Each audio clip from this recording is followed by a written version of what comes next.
Bonjour, je vais dans cette courte vidéo vous présenter un programme qui permet de générer des frises chronologiques interactives. Il s'agit de Timeline.js de l'éditeur Nightlab. Ce programme a l'avantage, ou l'inconvénient c'est selon, de fonctionner avec les spreadsheets Google, ce qui permet notamment aux élèves de travailler en équipe, au moyen du Google Drive. Il existe d'autres alternatives, telles que SmartDraw, FreezeChrono.fr ou encore Timeline 3D pour les utilisateurs de Macintosh, mais le programme de Nightlab est de loin mon programme préféré de par sa simplicité d'utilisation et son interactivité. L'utilisation peut de prime abord paraître compliquée, mais elle est en réalité assez simple lorsqu'on a intégré la logique des feuilles de calcul de Google. Le site web proposé par Nightlab détaille assez bien la marche à suivre. Il suffit en effet de cliquer sur le bouton vert Make a Timeline, puis sur le bouton bleu Get the Spreadsheet Template, pour ainsi générer un canevas qu'on enregistre par la suite dans le Drive.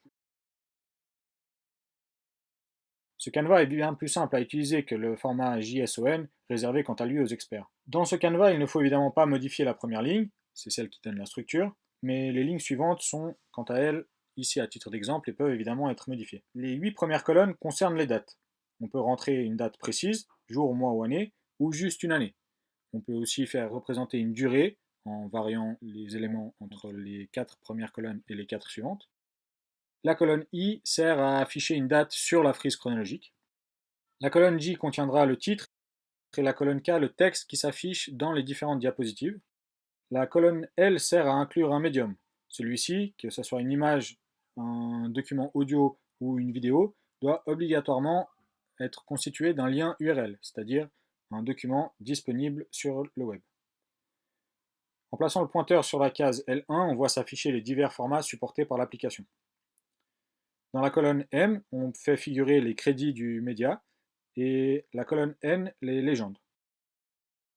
Dans la colonne O, on peut faire figurer une miniature qui se retrouvera donc sur l'onglet correspondant à la diapositive. Dans la colonne P, on peut déterminer le titre de notre frise. Il s'agira évidemment de la première diapositive qui s'affiche lorsqu'on génère cette frise. On peut aussi, dans cette même colonne P, déterminer des aires. On constitue ainsi une ligne qui se trouve en dessous des années sur la frise chronologique, ou en laissant cette colonne vide, on générera de simples diapositives qui viennent se placer sous forme d'onglets sur la ligne du temps.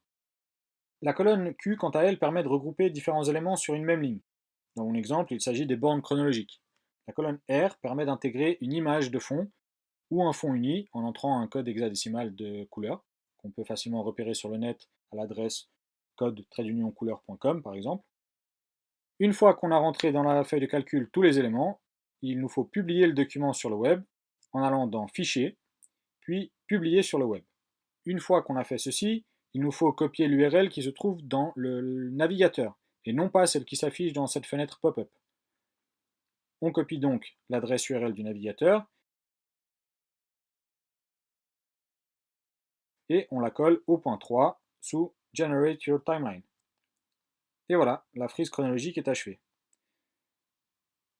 On peut donc l'ouvrir dans un lien à part, c'est plus simple pour visualiser l'ensemble de la frise. Et on peut copier les liens du point 4 pour intégrer cette timeline à un site personnel ou là où bon vous semblera. J'espère que cette vidéo vous aura été utile.